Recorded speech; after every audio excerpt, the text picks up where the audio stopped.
بتاتا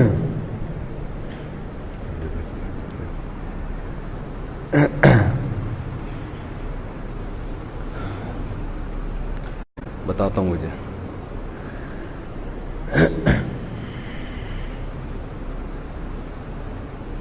الحمد لله نحمده ونستعينه ونستغفره ونؤمن به ونتوكل عليه.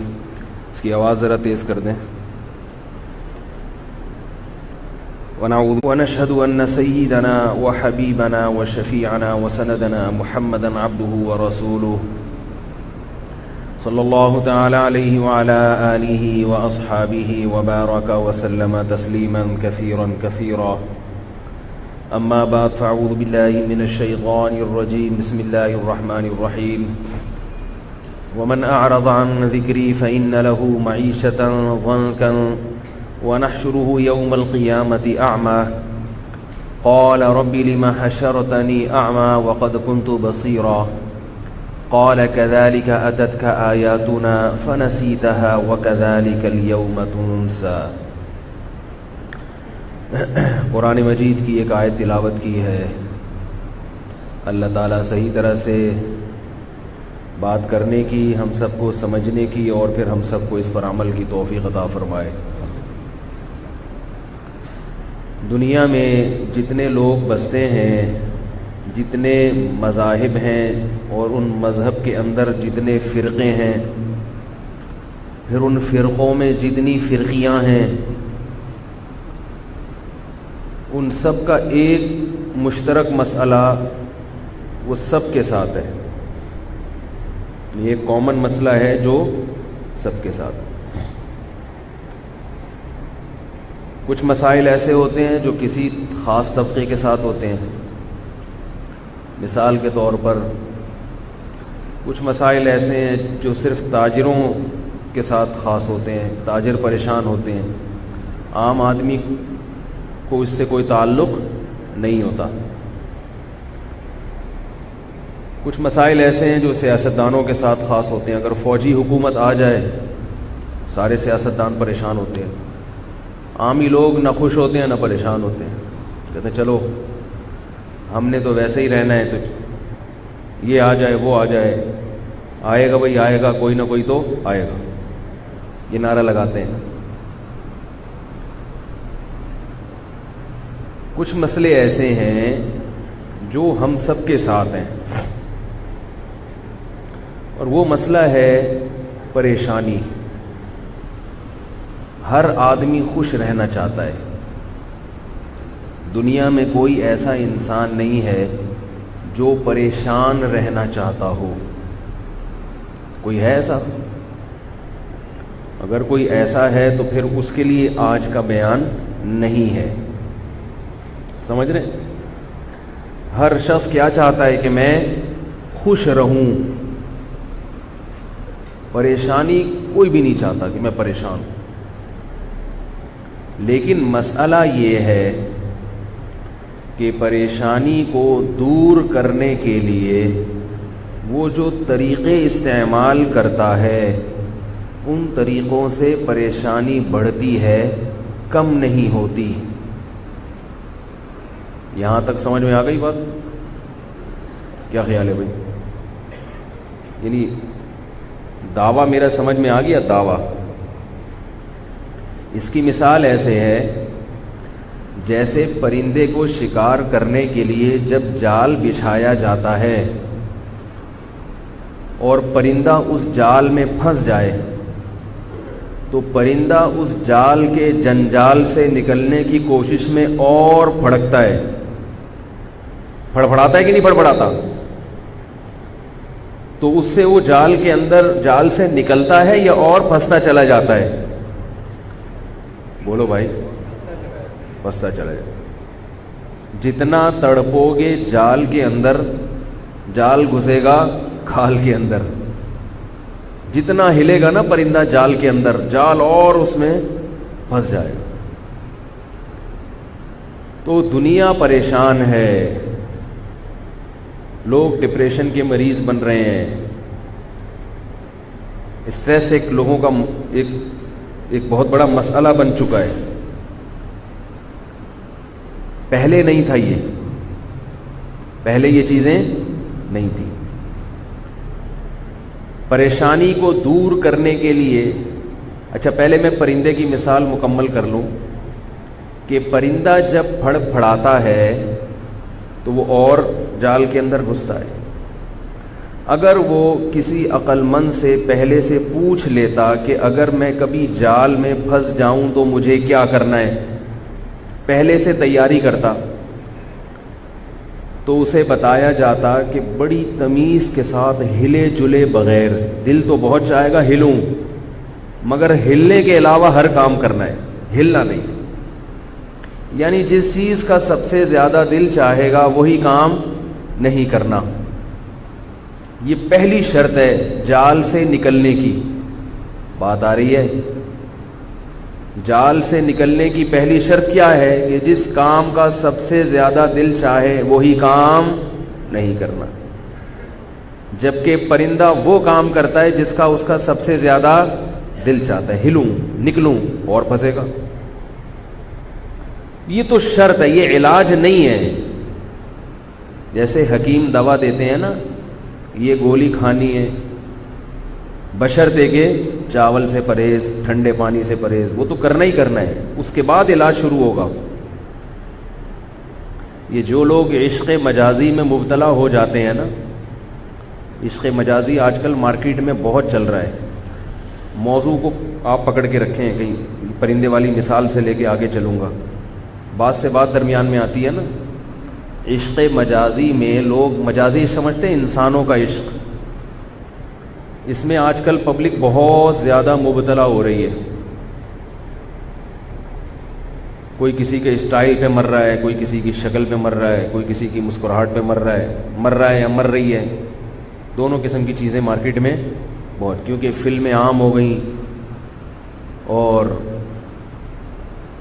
یعنی میڈیا پہ تو یہی دکھایا جا رہا ہے نا، ڈراموں اور فلموں میں وہ اس پہ مرتا ہے، وہ اس پہ مرتی ہے، اور کوئی کچھ دکھا ہی نہیں رہے، کوئی ڈھنگ کی چیز، بس یہی دکھاتے ہیں، وہ اس پہ عاشق، وہ اس پہ عاشق، وہ اس پہ لٹو، وہ اس پہ عاشق، اس کا اسٹائل۔ قوم کے پست ترین لوگ قوم کے عزت دار بن چکے ہیں۔ جو قوم کے ذلیل ترین لوگ تھے وہ قوم کے سب سے زیادہ عزت دار۔ کسی زمانے میں گویے اور میراثی ڈھولکی ہے، ان کی کوئی عزت نہیں تھی۔ لوگ ایسے خاندان میں رشتہ کرنا پسند نہیں کرتے تھے جن کا میراثی اور ڈھولکیوں سے تعلق۔ قرب قیامت ہے، نبی صلی اللہ علیہ وسلم نے فرمایا، جس کا مفہوم ہے کہ قیامت میں ہر کام الٹا ہوگا۔ حدیث میں قرب قیامت کی جتنی مثالیں ملتی ہیں نا، ان مثالوں سے یہ اصول سامنے آتا ہے کہ ہر چیز الٹ جائے گی، ہر چیز، یعنی نیچر سے انسان بغاوت کرے گا۔ یہ نیچر سے ہی تو بغاوت ہے، گے سیکس کو الاؤ کر دیا، نیچر سے ہی تو بغاوت۔ لوط علیہ السلام کی قوم بھی یہ کام کرتی تھی، مردوں سے لڑکوں سے بدکاری، مگر اس کو اچھا نہیں سمجھتی تھی۔ لوط علیہ السلام کے سامنے لوط علیہ السلام نے جب اپنی قوم کو سمجھایا کہ یہ حرام ہے، چھوڑ دو، برائی ہے، تو قوم نے یہ نہیں کہا کہ نہیں یہ برائی نہیں ہے۔ قوم نے کہا کہ اگر آپ نیک اور پاک صاف ہیں تو آپ ہمارا علاقہ چھوڑ دیں، یہاں اتنے نیٹ کلین لوگ نہیں چل سکتے ہمارے ساتھ، کچھ ماحول کے ساتھ آپ کو چلنا پڑے گا۔ قوم نے کیا کہا کہ اگر آپ زیادہ پاکیزہ ہیں آپ علاقہ چھوڑ دیں، ہم تو ایسے ہی ہیں۔ لیکن اگر وہ آج کی قوم ہوتی تو وہ قانون پاس کروا لیتی اپنی اسمبلی سے کہ اب تو ہم یہ کام کھلے عام کریں گے، اب تو ہمارے پاس سرٹیفکیٹ ہے اس کا۔ اتنے بدبخت لوط علیہ السلام کی قوم والے لوگ بھی نہیں تھے۔ تو قرب قیامت ہے، حدیث میں آتا ہے کہ لوگ قیامت کے قریب ایسا ہوگا کہ بیل پر ایک آدمی سواری کرے گا اور بیل اسے یہ کہے گا الہذا خلقت، کہ اللہ نے مجھے اس لیے بنایا تھا۔ کیا مطلب؟ جس جانور کا کام ہل چلانا ہے اس سے کیا کام لیا جا رہا ہے؟ سواری کا۔ بیل کی کمر میں اتنی طاقت نہیں ہوتی کہ وہ پشت پہ بٹھا کے گھمائے آپ کو، یہ طاقت اللہ نے گدھے اور گھوڑے کی کمر میں دی ہے۔ تو یہ ایک مثال ہے حدیث میں سمجھانے کے لیے کہ سسٹم سارا کیا ہو جائے گا؟ الٹا۔ تو سارا نظام پلٹ جائے گا. تو نظام کے پلٹنے سے پریشانیاں بڑھیں گی. ظاہر ہے جب آپ اپنی فطرت سے ہٹ کے چلیں گے خوش تھوڑی ہوں گے آپ. شیر کو جنگل میں غار کے بجائے آپ اسے اے سی روم دے دیں اور صوفے لگا دیں وہاں پہ, تھوڑے دنوں میں سوسائڈ کرے گا کہ نہیں کرے گا؟ خودکشی کرے گا کہ نہیں کرے گا؟ ہاں تو میں مثال دے رہا تھا, آپ نے تو وہ پرندے والی مثال پکڑی ہے نا, میں پرندے والی نہیں, اس کے علاوہ میں کیا, ہاں میں یہ عرض کر رہا تھا کہ ڈراموں میں, فلموں میں فنکاروں کو, اداکاروں کو میڈیا پہ بہت عزت دی جاتی ہے. وہ عورتیں جو اپنا جسم فروش کرتی ہیں, اپنے ننگے جسموں کی نمائش کرتی ہیں لاکھوں مردوں کے سامنے, جو کہ عزت دار لوگوں کا کام نہیں ہے, انہی عورتوں کی معاشرے میں سب سے زیادہ عزت. ابھی کوئی پتہ چل جائے یہاں کوئی انڈیا کی اداکارہ آئی ہوئی ہے, کوئی فیمس اداکارہ, آپ لوگ میرا بیان سنیں گے چھوڑ دیں گے, بولیں گے مولوی کو چھوڑو, اس کو دیکھتے ہیں پہلے جا کے, ہم نے لائیو کبھی نہیں دیکھا. یہی خیال ہوگا نا. اور اللہ نہ کرے مولوی صاحب کے دل میں بھی اگر خیالات آنا شروع ہو جائیں کہ یار ہم بھی دیکھ لیں ایک دفعہ, تو قوم کا پھر کیا حال ہوگا. تو وہ پیشے جو سب سے پست ترین, کھلاڑیوں کی عزت زیادہ, فنکاروں اداکاروں کی عزت زیادہ, قوم کے پڑھے لکھے طبقے کی عزت ہے مگر اتنی نہیں, تھوڑی سی ہے, اور ایسا لگتا ہے جب قیامت اور قریب ہوگی تو یہ تھوڑی سی بھی ختم ہو جائے گی. جو جتنا اچھا ہوگا اتنا ہی بے وقوف سمجھا جائے گا, ایسا لگ رہا ہے. تو اب چونکہ یہ چیزیں میڈیا پہ دیکھی جا رہی ہیں, لشق معاشقے, اور وہ ناول میں بھی یہی سب چیزیں, اور پارکوں میں بھی یہی, پارک جاؤ جاگنگ کے لیے تو ڈیٹ مارتے ہوئے آپ کو لوگ نظر آئیں گے وہاں. تو ہر جگہ جب یہی چلتا ہے تو ہمارے جو ینگ جنریشن ہے اور نکاح کرتے نہیں ہیں, جو اللہ نے فطری راستہ رکھا ہے کہ بھائی بالغ ہوتے ہی شادی کرا, تو اس کو لوگ سمجھتے ہیں پاگل پنے والے کام ہے. پاگل میں تھوڑی ہوں بھائی, لوگ مجھے پاگل کہتے ہیں کہ 13 سال میں کہتا ہے بچی کی شادی کرو, لوگ کہتے ہیں پاگل ہو گیا. پاگل میں نہیں ہوا, اللہ کی قسم میں پاگل نہیں ہوا. پاگل وہ لوگ ہو گئے ہیں جو کہتے ہیں کہ لڑکی بالغ ہو گئی, اس میں سیکچول ڈیزائرز پیدا ہو گئی ہیں, اب اس کو سیکچول ڈیزائرز پوری نہ کرنے دو, وہ پاگل ہیں. جو یہ کہتے ہیں کہ 15 سال میں لڑکا بالغ ہو گیا اور اس میں ایک خواہش پیدا ہو گئی اور اس کی خواہش پوری نہ کرو, خدا کی قسم وہ پاگل ہیں. باقی اس پر اشکالات جوابات ہوتے ہیں, وہ پھر الگ موضوع, یہ میرا بھی ٹاپک نہیں ہے, ورنہ ادھر کو آ گیا پھر موضوع بالکل چینج ہو جائے گا. تو میں یہ عرض کر رہا تھا کہ چونکہ ڈراموں میں, فلموں میں یہی دیکھا جا رہا ہے, تو عشق مجازی آج کل مارکیٹ میں وافر مقدار میں موجود ہے. حلال پہ پابندی ہوگی تو پھر یہی ہوگا. تو اب عشق مجازی والا گڑبڑ کیا کرتا ہے, اس کی طبیعت میں بے سکونی پیدا ہوگی نا, جس کو عشق ہو گیا. یا تو حل یہ کہ بھائی پیغام بھیج کے نکاح کرو اس سے. اب اگر نکاح تو اپنے اختیار میں نہیں ہے نا بھائی, لوگ مجھے فون کرتے ہیں, میرے پاس بہت ساری کالز آتی ہیں کہ حضرت میں نے پیغام بھیجا ہے نکاح کا, وہ لوگ مان نہیں رہے. یہ بہت آتے ہیں میرے پاس. وہ میں ان سے کہتا ہوں میں کیا کروں, نہیں مان رہے تو بھائی میں کیا کروں, ان کا حق ہے کہ وہ نہ مانے. تو وہ مجھے پتہ ہے کیا کہتے ہیں کہ آپ تو ترغیب دیتے ہیں جلدی شادی کی, اگلا مان ہی نہیں رہا. کیسی باتیں کرتے ہو یار, میرے بیان کو کیوں غلط رخ پہ لے کے جاتے ہو. میں نے آپ کو جلدی شادی کی ترغیب دی ہے, لڑکی کو تھوڑی کہا کہ آپ پیغام بھیجیں تو اس سے ضرور کر دینا. مجھے کیا پتا آپ کون ہیں. ان کو پورا حق ہے کہ وہ آپ کے رشتے کو مسترد کر دیں, اس لیے کہ وہ آپ کے سمجھ میں نہیں آ رہے. ان کو حق ہے, ان کو اس بیس پہ اللہ نے مکمل اختیار دیا. بھائی وہ سمجھ میں آ رہا ہے کریں, نہیں آ رہا تو نہیں کریں. اگر اچھا رشتہ نہیں ملتا تو 13 سال میں لڑکی کی شادی مت کرو, پھر 60 سال بھی ہو جائیں تو مت کرو. بٹھاؤ اس کو گھر میں, کسی الٹے سیدھے آدمی سے کر دینا جلد بازی میں. اس سے بہتر ہے کہ لڑکی کو گھر بٹھا کے بوڑھا کر دو, بغیر نکاح کے گھر میں رکھو. جلدی شادی جب ہے جب اس کے مناسب رشتہ بھی تو مل جائے نا, نہیں مل رہا تو پھر تھوڑی ہے. تو مجھے فون کر کے کہتے ہیں کہ حضرت وہ مجھے محبت ہو گئی ہے, میں شادی کرنا چاہتا ہوں, وہ کر نہیں رہے. پرسوں کسی کا فون آیا کسی خاتون کا کہ میں یونیورسٹی میں کوئی لڑکا ہے، اس کو پسند کرتی ہوں، میں اس سے شادی کرنا چاہتی ہوں، وہ کر نہیں رہا، آپ کوئی بتائیں کہ کیسے وہ لوگ مان جائیں. میں نے کہا محترمہ یہ ٹائم شرعی مسائل کے پوچھنے کا ہے 10 سے 10:30 رات کو اور صبح 4:30 سے 5. یہ مسائل پوچھنے کا ٹائم ہے، لڑکے دلانے کا اور لڑکوں کو لڑکیاں دلانے کا ٹائم نہیں. اور میں نے یہ کہہ کے لائن کاٹ دی. پھر ان کا فون آیا. اب مجھے تو نہیں پتا ہوتا وہی نمبر ہے دوسرا نمبر ہے، تو کالز کا ایک رش ہوتا ہے. میں نے اٹھایا، کہہ رہی آپ مفتی کس بات کے ہیں؟ آپ نے لوگوں کو یہ ٹائم دیا کیوں ہے؟ پھر آپ نے لوگوں کو یہ ٹائم دیا، آپ نے مسائل حل کرنے کا ٹائم دیا ہے نا، تو میرا مسئلہ حل کریں. جب آپ نے یہ ٹائم مسائل حل کرنے کے لیے دیا ہے تو مسئلہ ہے نا میرا، حل کریں. میں نے کہا خدا کی قسم یہ مسئلہ کوئی بھی حل نہیں کر سکتا. ایسے تو ہمارے ساتھ اس قسم کے بہت سے مسائل رہے ہیں، اس قسم کے مسئلے تو ہمارے ساتھ، جس نے زیادہ شادیاں کرنی ہوں اس کے ساتھ تو اس قسم کے مسئلے زیادہ ہوتے ہیں. ورنہ میں نے کہا ہم تو پھر دنیا میں ہی جنت میں کے مزے لے رہے ہوتے ہیں. ایسا تھوڑی ہوتا ہے. ٹرائی کرو، ہو گیا ٹھیک ہے، نہیں ہے تو کہیں اور ٹرائی مارو. اگلا آپ کا پابند تھوڑی ہے. تو وہ خاتون نے کہا کہ نہیں، کچھ ایسا وظیفہ بتائیں پڑھنے کو، کچھ ایسا عمل بتائیں اور حساب و کتاب لگا کے بتائیں کہ وہ لوگ کیوں نہیں کر رہے. یہ کیونکہ لوگوں کی سوچ ہے یہ آج کل، اس لیے میں سب کے سامنے یہ واقعہ بتا رہا ہوں. حساب کتاب کر کے بتائیں کہ وہ لوگ راضی کیوں نہیں ہو رہے. میں نے کہا ان سے تو کہا نہیں، زیادہ میں باتیں نہیں کرتا. تو میں نے جو آپ لوگ کو کہہ رہا ہوں، جو میں ان سے کہنا چاہتا تھا کہ میں نے ابھی حساب کتاب لگا لی ہے.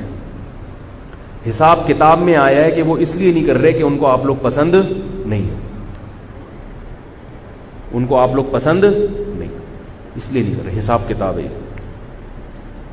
ان کا خیال تھا کہ یہ کہے گا کہ کسی نے کچھ کرا دیا ہے، کوئی بندش ہے. بھائی پسند نہیں آ رہے تو کچھ بندش ہو نہ ہو، جب پسند ہی نہیں آ رہے آپ کو وہ پسند ضرور تھوڑی اس کو بھی آپ لوگ پسند ہو. نہیں آ رہے پسند اس کو، نہیں وہ مجھے چاہیے، وہ مجھے ہر قیمت پہ چاہیے.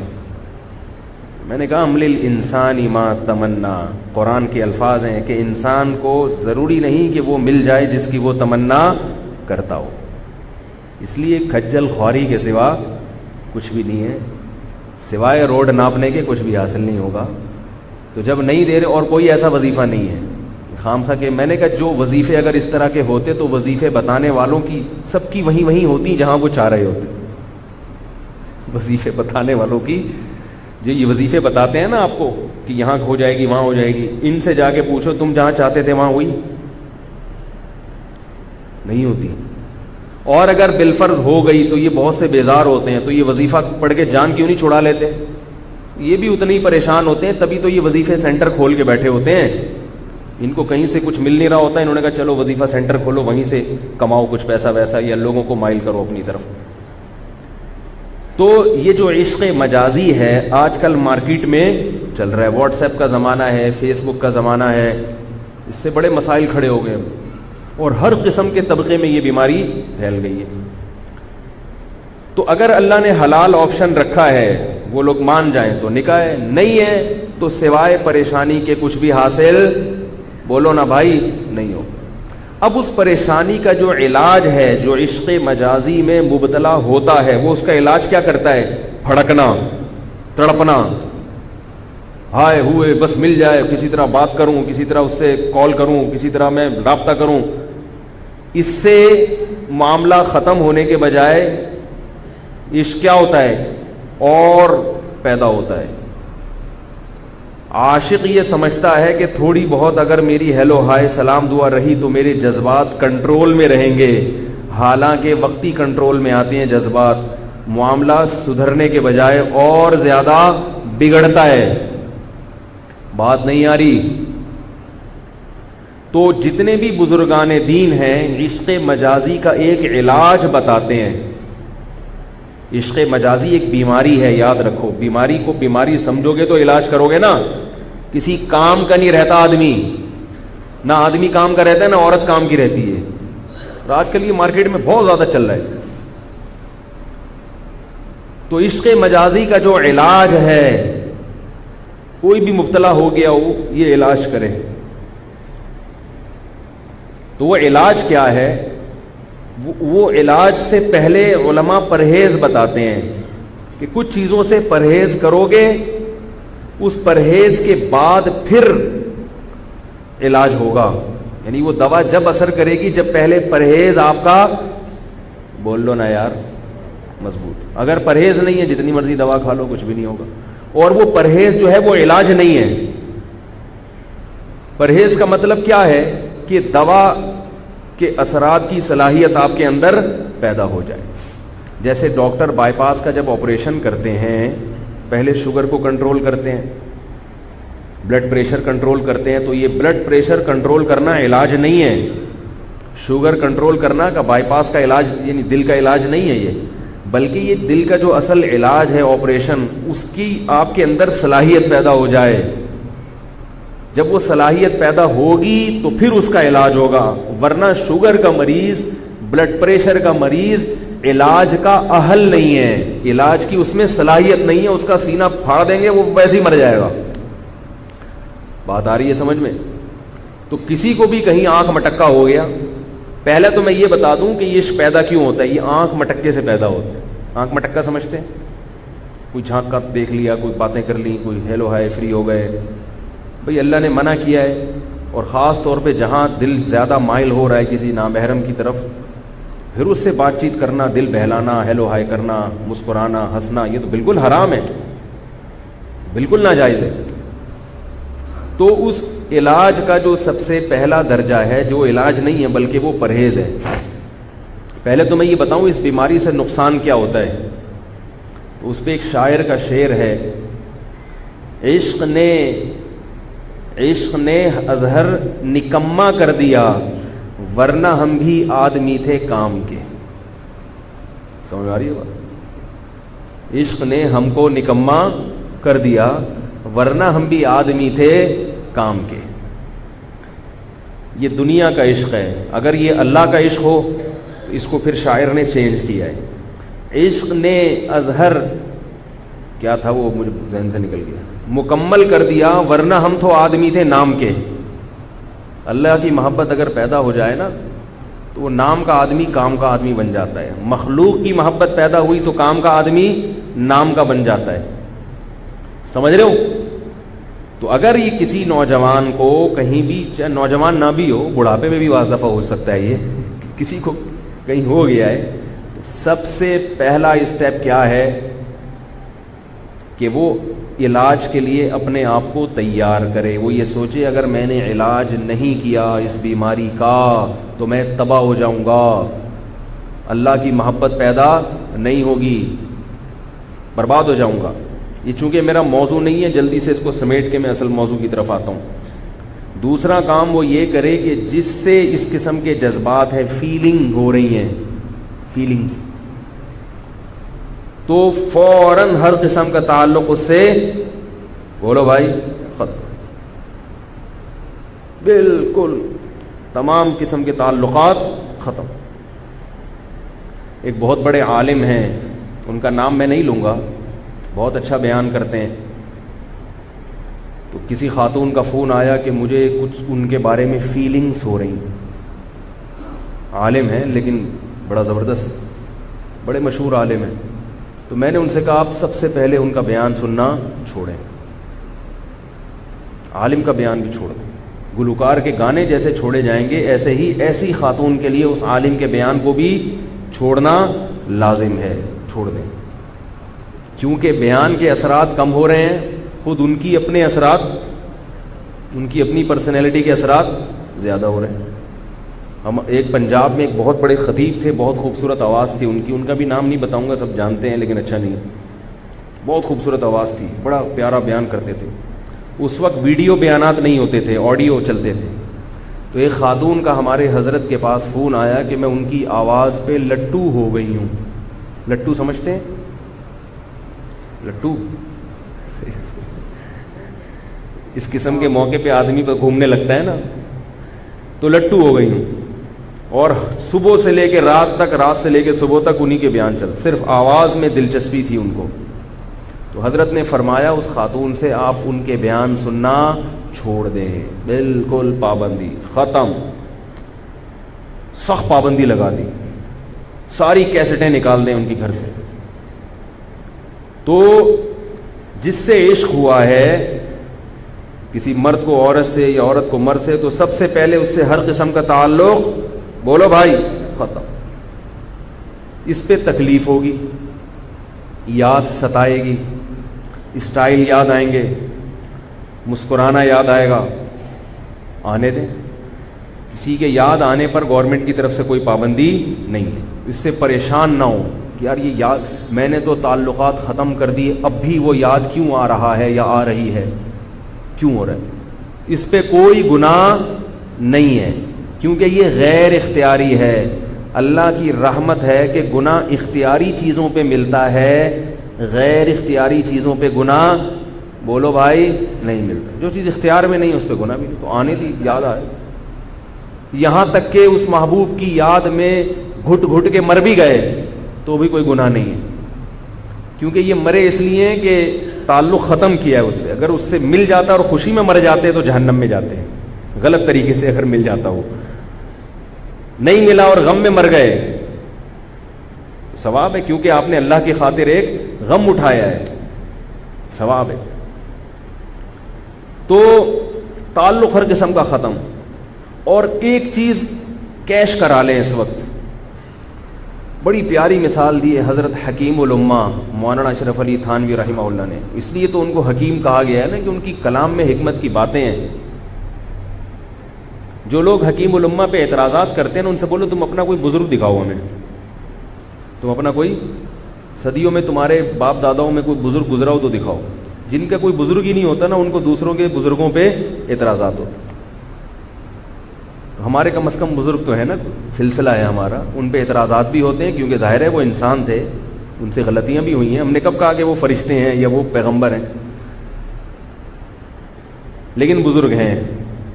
اور وہ غلطیاں جو آپ کہتے ہیں وہ تو غلطیاں ہیں ہی نہیں, وہ تو آپ نے پروپیگنڈا کیا ہوا ہے ان کے خلاف, وہ تو پروپیگنڈا ہے. ایک صاحب نے, میں نے حضرت حکیم الامہ کی شخصیت پہ بیان کیا تھا نا کچھ دن پہلے کہ وہ جو کلمہ ان کی طرف منسوب ہے اس کا یہ مطلب ہے. کسی نے کمنٹس کیے کہ ہر قیمت پہ اپنے بزرگوں کا آپ لوگ دفاع کرتے ہو, ان کو فرشتہ بنا دیا آپ لوگوں نے. حالانکہ اعتراض یہ ہونا چاہیے, جس نے اعتراض کیا اس پر, کہ ہر قیمت پہ بزرگوں پہ طنز کرنے والے کا آپ نے دفاع ہی کرنا ہے, چاہے اس کا کتنا ہی معقول جواب مل جائے. بزرگوں کا دفاع کرنے والا غلط نہیں ہوتا, بزرگوں پہ ہر قیمت پہ طنز کرنے والا وہ قابل اعتراض ہوتا ہے. اہل اللہ کی محبت کا اللہ نے حکم دیا ہے.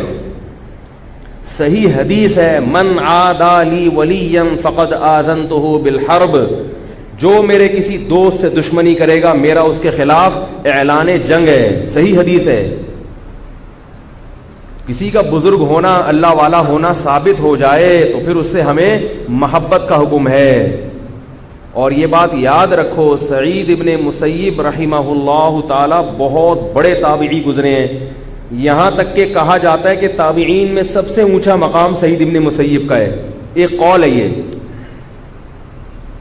ان کا یہ کہنا ہے کہ میں نے لوگوں کے حالات جب دیکھے تو مجھے کوئی ایسا شخص نظر نہیں آیا جس کے اعمال میں صرف نیکیاں ہی نیکیاں ہوں, کوئی خامی نہ ہو, اور کوئی ایسا شخص نظر نہیں آیا جس کے اعمال میں صرف برائیاں ہی برائیاں ہوں, کوئی نیکی, بول لو یار, نہ ہو.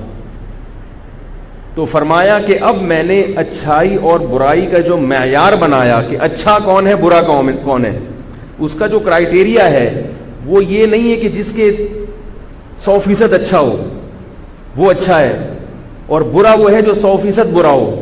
فرمایا اس طرح تو دنیا میں پیغمبر کے سوا کوئی بھی اچھا نہیں اور کوئی بھی برا نہیں, جبکہ دنیا میں ہمیشہ اچھے اور برے لوگ موجود رہیں گے. تو فرمایا کہ پھر میں نے کہا کہ اچھا وہ ہے جس میں اچھائیاں زیادہ ہیں, برا وہ ہے جس میں برائیاں زیادہ ہیں. نہیں آ رہی میرا خیال ہے. اور یہ بھی یاد رکھو, یہ جو اچھا وہ ہے جس میں اچھائیاں زیادہ ہیں, یہ کوانٹٹی کے اعتبار سے نہیں, یہ کوالٹی کے اعتبار سے. یہ بہت ٹیکنیکل پوائنٹ ہے, سمجھ میں آ جائے. کیونکہ جو ماضی کے قریب کے پروفیسر ہیں وہ دین کا کام بھی بہت کر رہے ہیں. ایک صاحب ہیں جن کا میں اکثر تذکرہ کرتا رہتا ہوں محبت سے, انہوں نے حضرت عیسیٰ کی حیات کا انکار کر دیا. انہوں نے یونیورسٹی کے طلباء کو رمضان کا روزہ چھوڑنے کی اجازت دے دی کہ کل پیپر ہے تو روزہ چھوڑ سکتے ہیں آپ.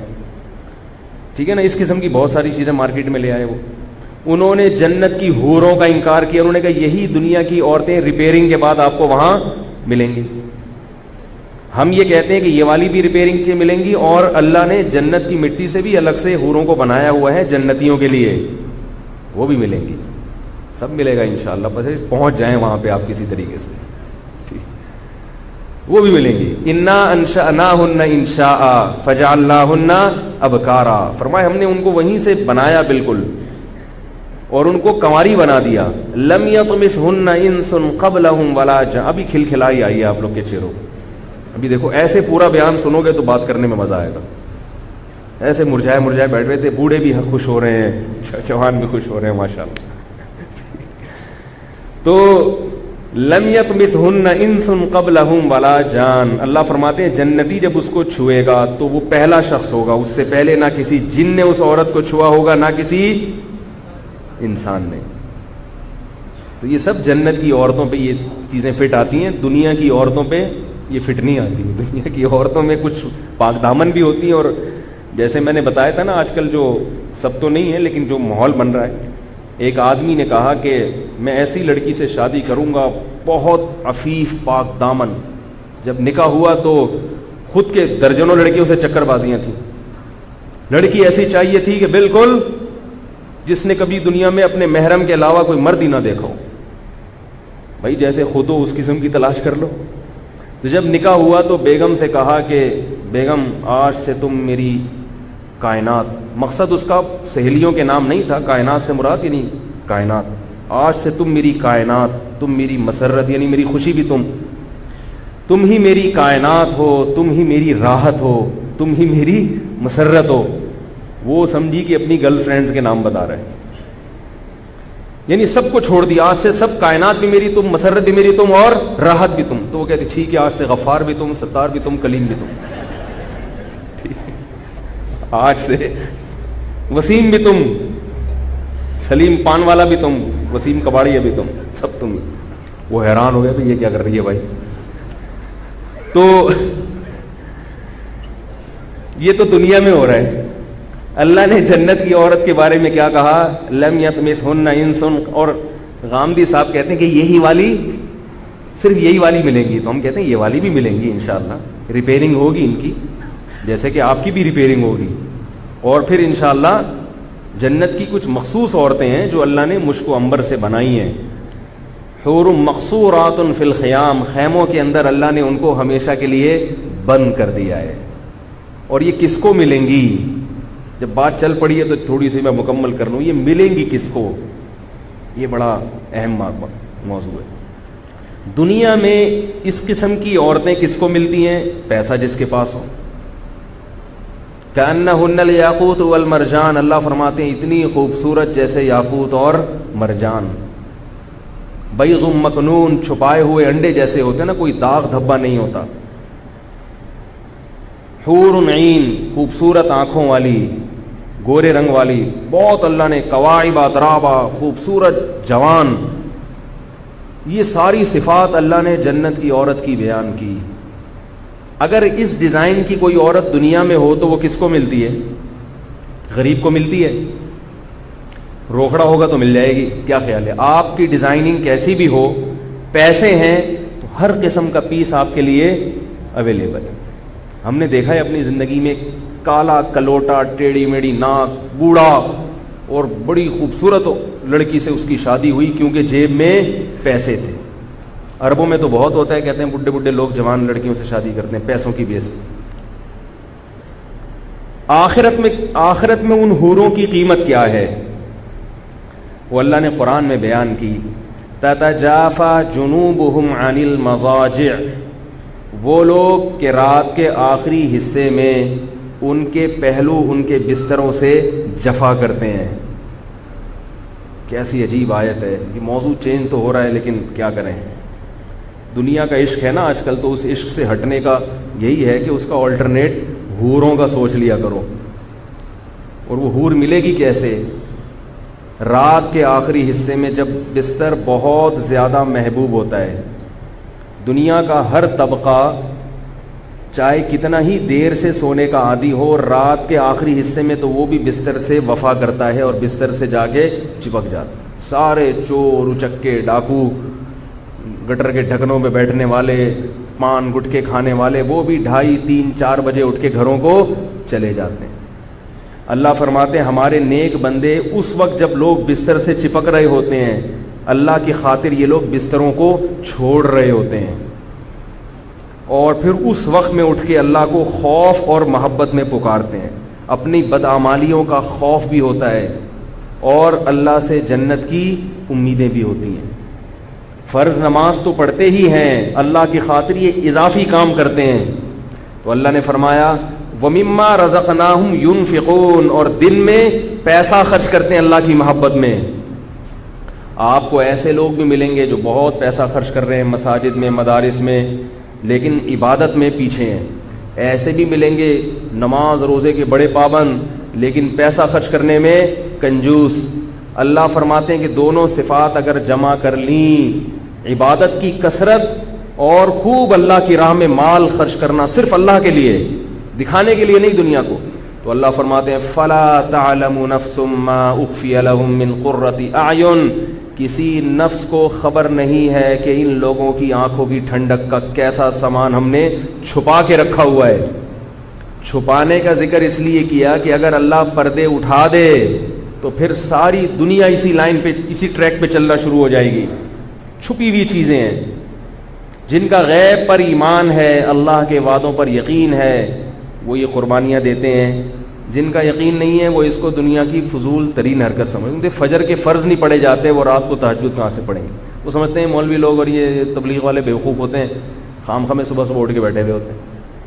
ہمارے ایک رشتہ دار کو لاہور جانا تھا، تو فلائٹ ان کی جو تھی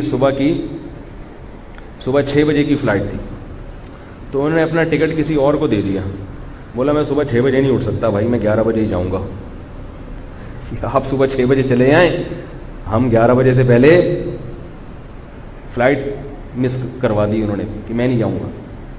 تو اللہ نیند ایسی محبوب چیز ہے انسان کو، تو نیند قربان کر دینا اللہ کی خاطر، ان کو یہ چیزیں ان کو ملیں گی۔ خواتین بھی بیان سنتی ہوں، کہتی ہیں ہم کو کیا ملے گا؟ تو بھائی آپ کو یہی والے ملیں گے، لیکن ریپیئرنگ ہو جائے گی ان کی۔ میں بار بار بتاؤں کہ یہ اس ڈیزائن میں نہیں ملیں گے، ریپیئرنگ کے بعد ملیں گے۔ بعض کو تو کھول کے دوبارہ جوڑا جائے گا، کیونکہ بعض ایسے لوگ بھی ہیں وہ ریپیئرنگ سے صحیح ہونے والے نہیں ہیں۔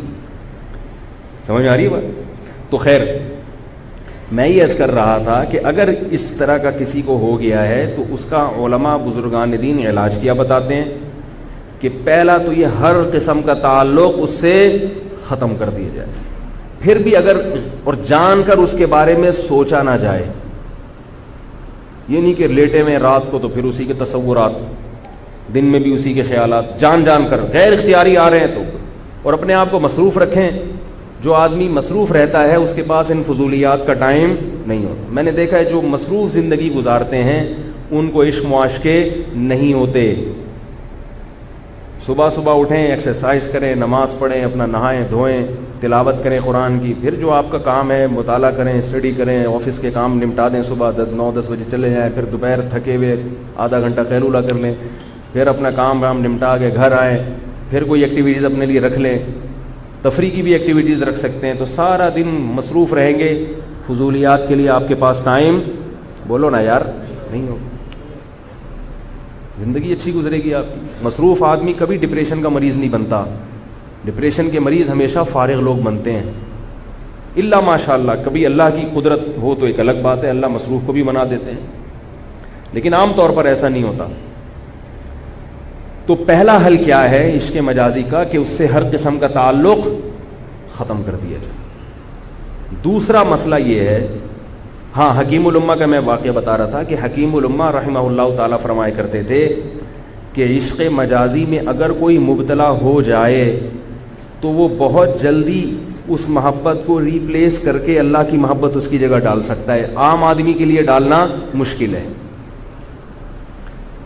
یعنی کسی کو عشق ہو گیا نا کسی سے، تو اس کے دل میں اللہ کی محبت کو پیدا کرنا آسان ہے، عام آدمی کے دل میں پیدا کرنا مشکل ہے. اس کی بڑی پیاری مثال دی ہے انہوں نے. فرمایا دیکھو کسی کمرے میں کچرا پڑا ہوا ہو جگہ جگہ, اس کچرے کو نکال کے آپ نے وہاں کوئی اچھی چیز لانا چاہتے ہیں, یہ کچرا نکالنا چاہتے ہیں آپ. ایک طریقہ تو یہ کہ جگہ جگہ سے وہ کچرا اٹھانا شروع کر دیں, ادھر سے کاغذ اٹھایا, ادھر سے پنی اٹھائی, ادھر سے تن کا اٹھایا, سارا دن لگ جائے گا اسی کام میں, اور شام تک جب اٹھا کے فارغ ہوں گے تو وہ والا کونا دوسرا دوبارہ گندا ہو چکا ہوگا. دوسرا طریقہ یہ کہ جھاڑو سے پورا سمیٹ کے ایک جگہ اکٹھا کیا جائے اور اٹھا کے ایک ہی ہلے میں پھینک دیا جائے. یہ آسان ہے نا. تو فرمایا کہ انسان کی طبیعت میں مختلف قسم کی محبتیں اللہ نے رکھی ہیں جو اللہ کی محبت گھسنے نہیں دیتی. یہ مختلف قسم کی محبتیں کچرا ہیں. جب کسی کو کسی سے عشق ہو جاتا ہے تو اس کی تمام محبتیں سمٹ کے وہ طبیعت ایک کی طرف مرکوز ہو جاتی ہے, اس کی فکریں سمٹ کر ایک فکر بن جاتی ہے. اب اللہ کی محبت ڈالنے کے لیے ضروری ہے کہ دنیا کی پہلے نکالی جائے, ورنہ اللہ کی نہیں آئے گی. بھائی کپڑے کو نیل سے چمکانے کے لیے ضروری ہے کہ پہلے اس کا میل کچیل صاف کیا جائے. میل کچیل صاف کرنے سے پہلے نیل لگا دیں گے تو عجیب سا بن جائے گا نا. بدبو میں اسپرے کر دیں گے تو بدبو اور اسپرے مل کے عجیب سی چیز بن جائے گی. پہلے نہا دھو کے صاف ہوتے ہیں, پھر خوشبو کا اسپرے ہوتا ہے. کسان جب ہل چلاتا ہے تو پہلے جھاڑیوں کانٹوں کو ختم کرتا ہے, پھر پھول بوٹے لگاتا ہے اپنے کھیت میں, اسی میں نہیں لگا دیتا. تو اللہ کی محبت پیدا کرنے کے لیے ضروری ہے کہ دنیا کے جو کچرے دل میں گھسے ہوئے ہیں ان کو پہلے نکالا جائے. تو جس کو عشق مجازی ہو گیا تو وہ بہت سارے کچرے سمٹ کے ڈسٹ بن میں آ کے وہ ایک کی طرف اس کی توجہ ہو جاتی ہے. تو اس ایک کو نکالنا دھکا دے کے آسان ہے. جیسے ہی دھکا دے کے نکلے فوراً اللہ کی محبت اس کے دل میں ڈال دو. نہیں آ رہی بات؟ ارے بھائی دیکھو کچرا جمع کر دیا, ایک ہی دفعہ میں پش کر دو اس کو, نکل جائے گا نا باہر, اور جیسے ہی نکلے گا تو کمرہ خالی ہو گیا, جو چیز لانا چاہتے ہو لے آؤ. تو عشق مجازی اگر کسی کو ہو گیا ہے تو وہ اس کو اللہ تک پہنچنے کا ذریعہ بنا سکتا ہے کہ بھئی ایک کی محبت ہے, اس کو ختم کرو اور اللہ کی محبت پیدا کرو. اب وہ کیسے پیدا ہوگی اس کا میں ایک ٹوٹکا بتا رہا ہوں آپ لوگوں کو. ٹوٹکا وہ یہ ہے کہ پہلے تو آپ نے کیا کرنا ہے, جس سے عشق ہے اس کے کا تصور دماغ میں جان بوجھ کر, یار بول لو بھائی, تو پولیس سے بھی ڈرنا چھوڑ دیا آپ لوگوں نے, بولا ہر دفعہ دھمکیاں دیتے ہیں, بلاتے نہیں. اس کا تصور ختم کر دو دماغ سے. اس کا نتیجہ کیا نکلے گا؟ وہ عشق آہستہ آہستہ, ایک دم نہیں, پہلے تو بھڑکیاں مارے گا, خوب چھلانگے مارے گا وہ, لیکن آہستہ آہستہ وہ تصور ختم ہونا شروع ہوگا, یعنی دل سے باہر نکلنا شروع. اور پھر ایسی گولیاں کھاؤ جو اللہ کی محبت پیدا کریں, تو اللہ کی محبت اس کو اور زیادہ پش کرے گی, نکالے گی, دھکا دے گی. ایک طرف سے اس کو کھینچ کے ادھر سے باہر نکالنا ہے, دوسری طرف اللہ کی محبت کے دھکے لگانے ہیں. تو دونوں طرف سے جب طاقت آئے گی نا, ادھر سے جیسے کوئی گھر میں چیز پڑی ہوئی ہے, ڈسٹ بن بہت بھاری ہو گیا ہے کچرے کا, ادھر سے آپ کھینچو گے, ادھر سے پیچھے سے کوئی دھکا لگائے گا تو معاملہ آسانی سے, بول لو نا یار, حل ہو جائے گا. اگر ادھر سے کھینچ کے نکالا اکیلے نے, دھکا زیادہ لگانا پڑے گا. ادھر سے پش کرنے والا کوئی نہیں ہے, ادھر سے کھینچنے والا تو ہے, پش کرنے والا کوئی نہیں, تو دھکا بھی زیادہ زور سے لگانا پڑے گا. اور کمرہ جب خالی ہو جائے گا تو ایسا نہ ہو کہ اس میں کوئی اور چیز آ جائے, خالی کمرے میں پھر میل کچیل اور دوسری چیزیں آ سکتی ہیں, تو آسمان سے گرا کھجور میں اٹکا والی بات ہو جائے گی. تو اب ادھر سے عشق کو کھینچ کے نکالنا ہے اور ادھر سے دھکا اللہ کی محبت کا لگانا ہے. یہ نکلے گا, ادھر سے دھکا لگے گا, تو دل صاف ستھرا بھی ہو جائے گا اور دل میں اللہ کی محبت کی چنگاری پیدا ہو جائے گی. تو وہ دھکا کیسے لگے گا؟ اس کے مجازی کا جو کچرے کا ڈبہ ہے وہ نکلے گا کیسے, ادھر سے جو کھینچنے والا دھکا کیسے لگے گا, اس کا طریقہ میں نے کیا بتایا. ہر قسم کے تعلقات, بولو نا یار, وہ آج کل جو تعلقات ختم کرتے ہیں نا, ان کی پہ شاعر کا ایک شعر ہے, وہ اپنے گھر کے دریچوں سے جھانکتا کم ہے, تعلقات تو اب بھی ہیں, رابطہ کم ہے. شاعر کہہ رہے میری محبوبہ جو ہے نا اپنے گھر کے دریچے سے, یعنی کھڑکی سے جھانکتی اب نہیں ہے جیسے پہلے جھانکتی تھی. تو رابطہ تو ڈسکنیکٹ ہوا ہے، تعلقات ختم نہیں. کنیکشن جو ہمارا پہلے تھا آنکھ مٹکے وہ تو کم ہو گئے، مگر رابطہ تعلقات ختم نہیں ہوئے. تو بعض لوگ کیا کرتے ہیں کہ جس سے عشق ہوا اس سے بات چیت تو ختم کر دیتے ہیں، رابطہ ختم کر دیا مگر تعلقات برقرار رکھتے ہیں. تو ایسا نہیں کرنا کہ وہ اپنے گھر کے دریچوں سے جھانکتا کم ہے، تعلقات تو اب بھی ہے، رابطہ کم ہے. ایسا معاملہ نہیں، دماغ سے بھی نکال دو اس کو. تو یہ بزرگان دین کا نسخہ بتا رہا ہوں آپ کو. اس کے بعد کیا کرنا ہے؟ اللہ کی محبت کا دھکا لگانا ہے. اس کا ایک نسخہ ہے، وہ خود سے کرو گے تو بھی فائدہ ہوگا، مگر کسی شیخ سے کسی بزرگ سے باقاعدہ بیعت ہو جاؤ، اس کی نگرانی میں کرو تو فائدہ زیادہ ہوگا. جب تک کسی سے بیعت نہیں ہوتے کوشش تو یہی کرو کسی بزرگ سے تعلق قائم کرو. نہیں ہوتے تو میں ویسے ہی ایک غریبی میں، جیسے پیناڈول کی گولی ہوتی ہے نا بھائی، بخار کا اصل علاج تو یہ ہے کہ ڈاکٹر کو دکھاؤ، نہیں تو کم از کم فی الحال یہ 2 گولیاں تو کھاؤ، کچھ تو کمی ہو. تو اس کا طریقہ یہ ہے کہ رات کو تہجد کے وقت میں اٹھیں. دیکھو بیماری کے علاج کے لیے قربانی دینی پڑے گی. تہجد کے وقت میں اٹھیں، دانت صاف کریں، اگر بیت الخلاء کا تقاضا ہے تو فارغ ہو جائیں تاکہ فکر میں ایسا نہ ہو کہ پیٹ میں گیس ہو اور ذکر کر رہے ہوں آپ بیٹھ کے، تو وہ توجہ نہیں لگے گی. پورے ہر طرح سے فارغ ہو کے بیٹھ جائیں، مصلی بچھا کے 2 رکعت پڑھیں. اس کے بعد ایک مخصوص طریقے سے ذکر کریں. 10 دفعہ درود شریف پڑھ لیں، 10 دفعہ استغفار پڑھ لیں. اس کے بعد ایک مخصوص طریقے سے ذکر کریں. وہ ذکر یہ ہے کہ پہلے یہ تصور کریں کہ اللہ کی محبت دل میں لانے کے لیے غیر اللہ کی محبت پہلے نکالنی پڑے گی.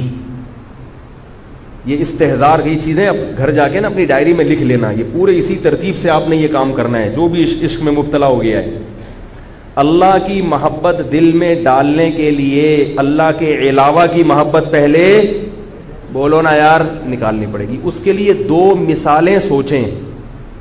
ایک مثال یہ کہ سفید کپڑے کو نیل سے چمکانا کے لیے ضروری ہے کہ پہلے اس کا میل کچیل دور کیا جائے، اور کسی زمین میں پھول بوٹے لگانے کے لیے پہلے ضروری ہے کہ جھاڑ بجکڑ صاف کیا جائے.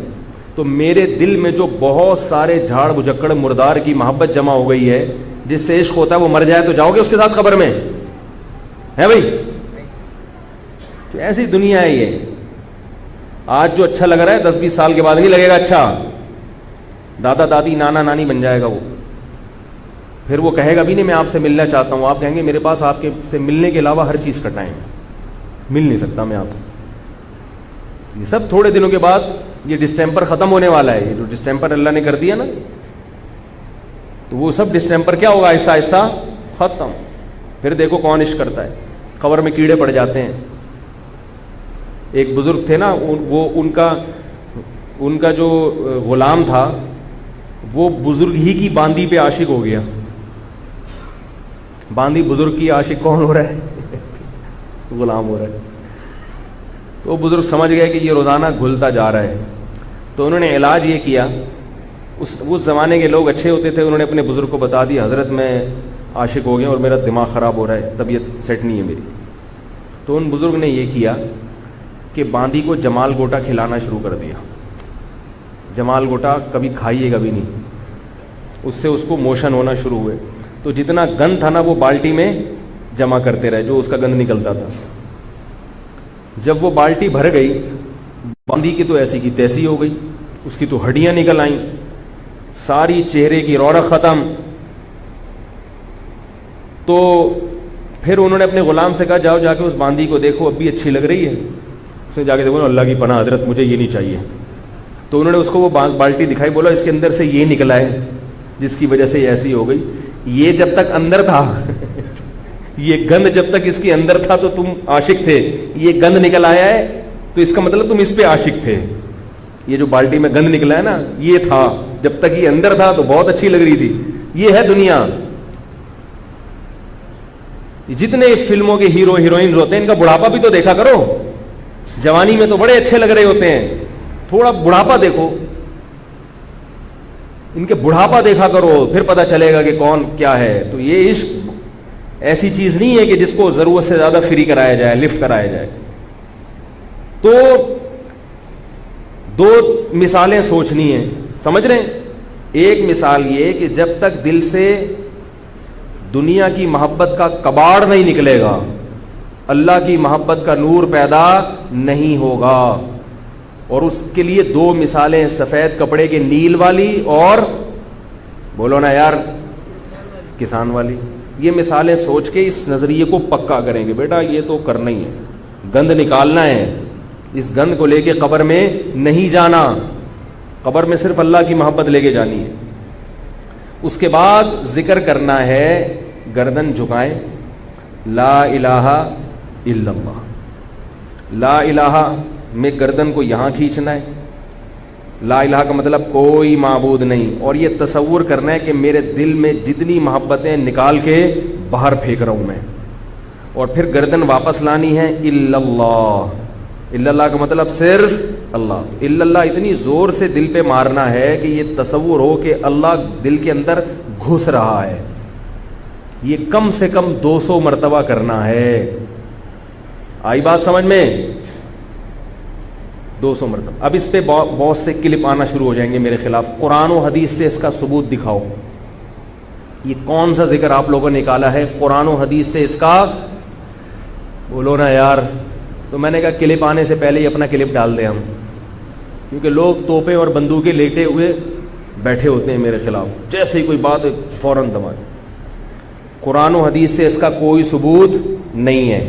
لا الہ الا اللہ کا ہے، اس طریقے کا نہیں ہے، اور ثبوت کی ضرورت بھی نہیں ہے. اس لیے کہ یہ بطور علاج کے ایک ٹوٹکا اختیار کیا جا رہا ہے. ٹوٹکوں کے لیے قرآن و سنت سے ثبوت کی ضرورت نہیں ہوتی. ایک نفسیاتی عمل ہے، بزرگان دین کا تجربہ ہے کہ اس طرح سے ذکر کرنے سے غیر اللہ کی محبت بہت جلد دل سے نکل جاتی ہے.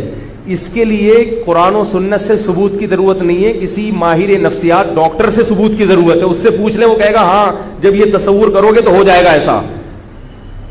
نہیں یاری بات سمجھ. تو قرآن و حدیث سے ہمیں یہ تو ملتا ہے کہ گند نکالنا فرض ہے. اس گند نکالنے کا طریقہ اگر کوئی بھی مفید ہوگا، اس کے لیے قرآن و سنت سے ثبوت کی ضرورت بولو نا یار نہیں.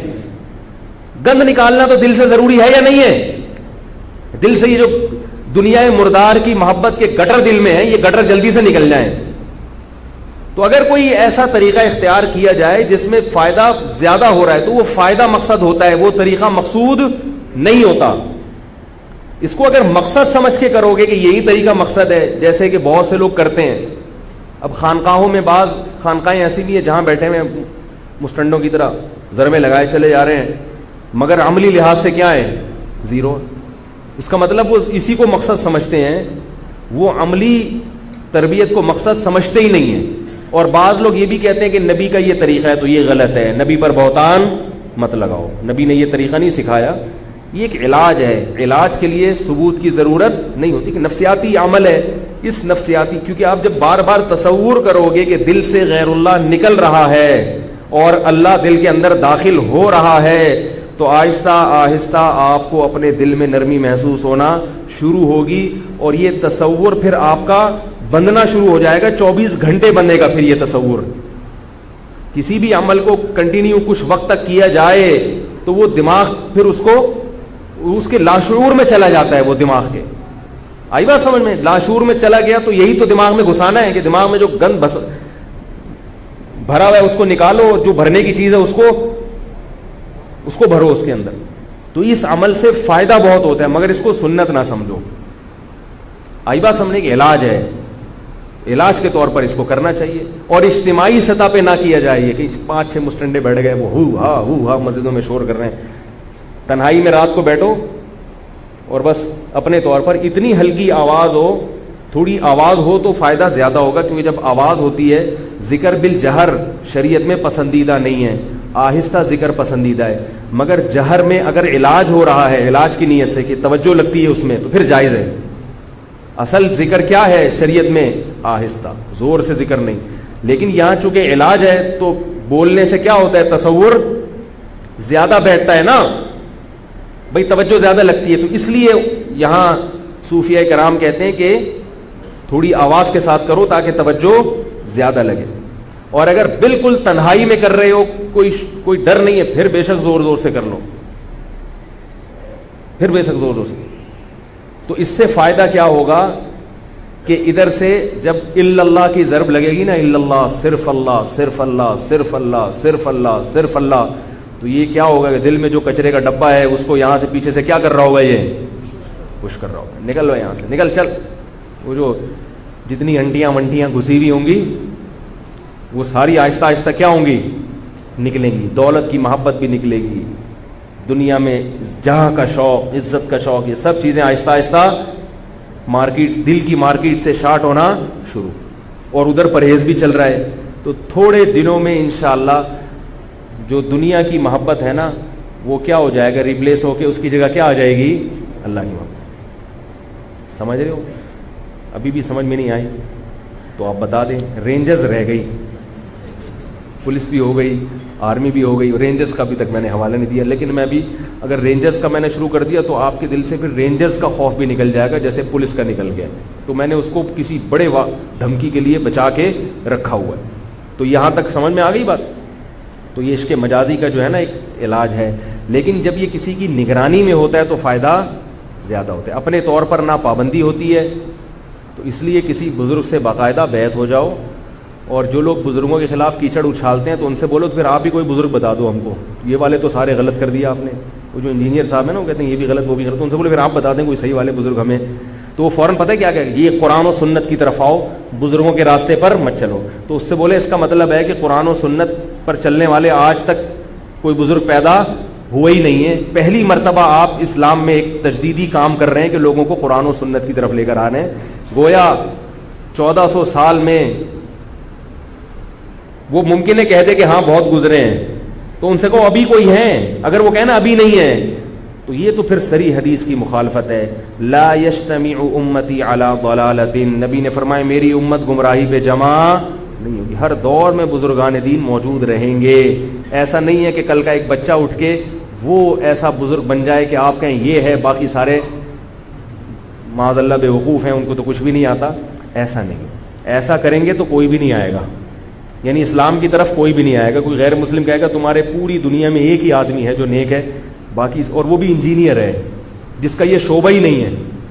یعنی کوئی عالم دین ہوتا, کوئی باقاعدہ جس کا چلو وہ ہوتا, بنا بھی اللہ نے انتخاب بھی کس کا کیا, اور ایک دوسرے پروفیسر صاحب ہیں, ایک پروفیسر ہیں اور ایک کیا ہیں, باقی بزرگ مارکیٹ سے شارٹ ہیں. ایسا نہیں ہے, جب تک قیامت نہیں آ جاتی ہول سیل کے حساب سے بزرگان دین ہر دور میں موجود رہیں گے. اور یہ جو کہتے ہیں نا اس فرقے میں یہ اعتراض, اس فرقے والوں نے یہ لکھا, تو کسی فرقے میں اگر کوئی برحق مسلک ہے تو غلط لوگ اگر اس میں ہوں گے تو صحیح لوگ بھی اسی میں پیدا ہوں گے. ایک صاحب نے مجھے کہا کہ دیکھو 400 سال تک حرم میں 4 مصلے رہے ہیں, حنفی, شافی, مالکی, حنبلی, ایک ہی مسجد میں 2-2, 3-3 جماعتیں ہو رہی ہیں. تو یہ تم لوگ میں کتنی بڑی خرابی. تو میں نے کہا اس خرابی کو ختم کرنے والے بھی کون تھے, حنفی, شافی, مالکی, حنبلی تھے. ٹھیک ہے نا, تو آپ نے تو ختم نہیں کی ہے, آپ تو تھے ہی نہیں, تو ختم کہاں سے کرتے. دوسری بات, ایک صاحب نے کہا وہ فتاوی عالمگیری میں یہ مسئلہ لکھا ہوا ہے, کتنا غلط مسئلہ, فقہ حنفی کی کتاب ہے. تو میں نے کہا اس مسئلے کو غلط کہنے والے بھی علماء احناف ہی ہیں, اور اس پہ فتویٰ نہ دینے والے بھی حنفی علماء ہی. تو جو بھی سلسلے صدیوں سے چلے آ رہے ہیں, اگر ان میں کوئی غلط ہے تو صحیح بھی انہی میں ہوں گے. جو نئی چیز مارکیٹ میں آ رہی ہے نا, نئی چیز, وہ صحیح نہیں ہو سکتی, یاد رکھو. چاہے اس کے دلائل کتنے ہی مزین کیوں نہ ہو, وہ صحیح نہیں ہو سکتی, کیونکہ اس کو صحیح کہنے کا مطلب پچھلوں کو غلط کہنا ہے, اور پچھلے سارے غلط نہیں ہو سکتے. امت کا ایک بہت بڑا طبقہ قرب قیامت تک حق پر رہے گا جو حجت اللہ فی الارض ہوگا, کیونکہ غیر مسلم اس طبقے کو دیکھ کر اسلام قبول کرے گا, غیر مسلم کسی فرد واحد کو دیکھ کر اسلام قبول نہیں کرے گا. تو آخری نبی تھے, نبی کے بعد کوئی نبی نہیں ہے. تو اب جیسے نبی معصوم ہوتا ہے, تو اب چونکہ نبی نہیں آئے گا تو من حیث الامہ یہ امت معصوم ہو گئی ہے. اس امت میں کوئی فرد واحد غلط ہو سکتا ہے, دو چار افراد غلط ہو سکتے ہیں، سینکڑوں بھی غلط ہو سکتے ہیں، لیکن امت من حیث الامہ غلط ہو جائے اس کا امکان اب ختم ہو گیا ہے، کیونکہ اگر امت من حیث الامہ غلط ہو گئی تو غیر مسلم کہے گا میں دین کہاں سے سیکھوں. اگر آپ اسے لائیں گے نا ان کتابوں سے دین ملے گا، تو وہ کہے گا ان کتابوں سے، جب تمہارے پبلک ہی غلط ہے تو یہ کتابیں بھی غلط ہو سکتی ہیں. انہوں نے خیانت کی ہوگی، یہ وہ بخاری نہیں ہے جو امام بخاری نے پیش کی، یہ وہ مسلم نہیں ہے، بلکہ امام بخاری بھی غلط ہو سکتے ہیں. نہیں یاری میرا خیال ہے وہ کہے گا اس کی کیا دلیل ہے کہ امام بخاری نے صحیح باتیں لکھی، ہو سکتا ہے معاذ اللہ وہ غلط ہو. پھر آپ اس کے سامنے یہ قرآن رکھو، وہ کہے گا یہ قرآن بھی غلط ہو سکتا ہے، کیونکہ جب تمہاری امتی پر اعتماد نہیں ہے تو کیا مطلب انہوں نے کوئی نیا قرآن بنا لیا ہو. تو آپ کیسے اس کو قائل کرو گے؟ آپ یہ کہو گے کہ اس قرآن کی حفاظت کا اللہ نے وعدہ کیا ہے، تو وہ کہے گا یہ آیت بھی تم لوگوں نے گھسائی ہے اس کے اندر، ٹھیک ہے نا، تم لوگوں نے گھسائی ہے، سن فلاں میں فلاں نے گھسا دی تھی آیت، یا وہ کہے مجھے نہیں یاد کس سن میں گھسائی تھی پر گھسائی تھی. تو کیا کہو گے؟ یہی کہو گے کہ من حیث الامہ یہ امت غلط نہیں ہو سکتی، کیونکہ یہ اگر غلط ہے تو اسلام غلط ہے. پھر اسلام اگر غلط ہے تو پھر کس مذہب کو فالو کرو گے آپ؟ اسلام کے ٹکر کا تو کوئی مذہب ہی نہیں ہے. پھر اللہ کا غلط ہونا لازم آئے گا کہ اس نے اپنے بندوں کی ہدایت کے لیے آسمان سے کوئی دین نازل نہیں کیا. اس لیے بار بار کہتا ہوں کہ جو بھی نئی چیز مارکیٹ میں آ رہی ہے، فلم نہیں دیکھو جو اوریجنل فلم ہوتی ہے، دیکھنا تو وہ بھی جائز نہیں ہے. لوگ پرانی فلمیں نہیں دیکھتے نا، نئی فلم ریلیز ہوتی ہے تو شوق سے دیکھتے ہیں.